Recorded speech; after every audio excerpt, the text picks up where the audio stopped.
The Liri Valley is a battle honor granted to the Canadian regiments that fought in that region of Italy in May 1944, during the Italian campaign of the Second World War. 10 Battery of 2nd Field Regiment at the time was there, and this summer, gunners of 56th Field will visit the villages of pivotal moments in that battle as part of the recognition of the 80th anniversary of the commencement of the Italian campaign of the Second World War. This is 5 interesting facts about the Battle of the Liri Valley. 1. Known to the Allies as Operation Diadem, or the Fourth Battle of Monte Cassino, the Liri Valley was an offensive operation undertaken by the Allies as part of the Italian campaign. It would see 5th Canadian Armoured Brigade support the breaking of the Gustav Line, 1 Canadian Infantry Division breaking the Hitler Line, and the crossing of the Melfa by 5th Canadian Armoured Division. Although the Allies referred to it as Diadem, specifically the attack on the Hitler Line itself was named Operation Chesterfield by the Canadians. The British and Indian 13 Corps failed to break it following several attempts, but at the cost of 2,500 casualties, Canadians would break the heavily fortified line in a single day. 2. A change of names. In May 1944, the line was renamed the Senger Line, after General Fridolin von Senger und Etterlin, one of the generals commanding the Axis forces in the area.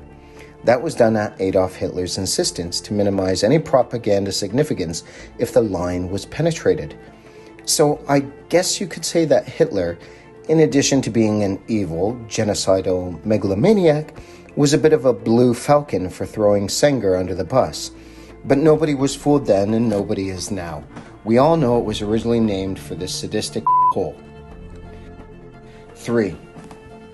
It couldn't be won without the artillery. On the right flank near Aquino, 2nd Canadian Infantry Brigade of the division had been promised a feint by 78th Division to draw fire from Aquino. It failed to materialize, and now 2 CIB was taking considerable fire from Germans from the village. 1st Canadian Infantry Division Commander Major General Chris Vokes was promised by the 78th Division Commander that the 78th Division were about to enter the village to suppress the enemy. But he didn't buy it. He sent a liaison officer to verify this and determined that his pledged support was still 1,000 yards shy of the village. He was in trouble, and 2 CIB was taking fire.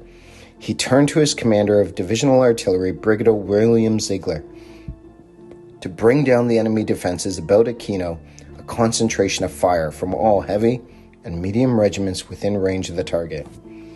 At 12:27 hours, Ziegler called in a William target for Aquino.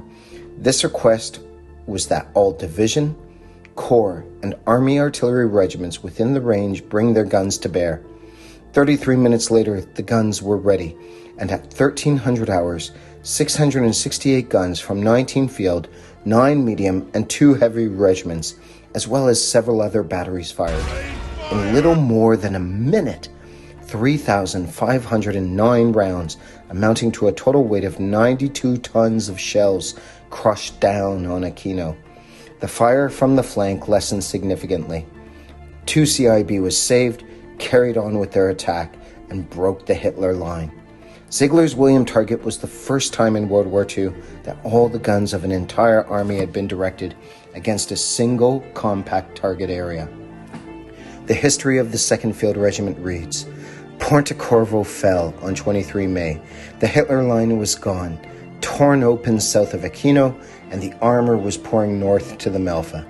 Pontecorvo gone opened the road by the Liri, and the Poles were nullifying Piedmont, while 36th Division swept by to prod into the hills further north.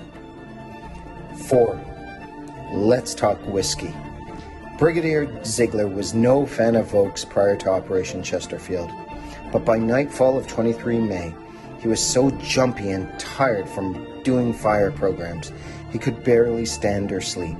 He kept working into the late hours. He was summoned by Vokes, who, when he entered his office, the Canadian-Irish Division commander slapped a bottle of whiskey in front of the gunnery officer. Vokes told Ziegler to pour himself a drink, and Ziegler only dribbled a few drops into the glass. Vokes scowled and pressed Ziegler to fill more. Ziegler filled the tumbler to the brim, and Vokes told him to drink it. Ziegler passed out. When he came to, Ziegler was refreshed and alert. He then realized Vokes had known Ziegler wouldn't have stopped working. So while he passed out, Vokes arranged for Ziegler's deputy to take over. After that, the two generals were fast friends. 5.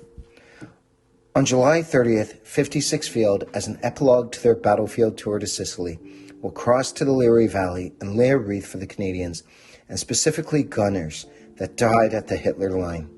Few of the men who died there gave much thought to their place in history at the time. Because it was Canadians who cracked the defensive line for Hitler, the fanfare about it has fallen into obscurity. Many of the veterans there had come ashore in July of 1943 in Sicily and fought in Ortona in December. By May of 1944, it was for most of them just another tough, bad day at the office. How could any of them hope to live through many more days like this? More is the pity. Only the most famous battles find their way into Canadian military lore or contemporary history. And so D-Day, which would follow 2 weeks later, dwarfs the Leary Valley in terms of recognition for Canadians. In terms of recognition, it likely falls also well behind Ortona, Dieppe, Hong Kong, battles of the Atlantic and Britain, and battles amidst the Great War like Passchendaele. But for the sake of a day of bloody fighting and tenacity, on 23 May, Canadians, and specifically Canadian gunners, bested Hitler's and Field Marshal Kesselring's best.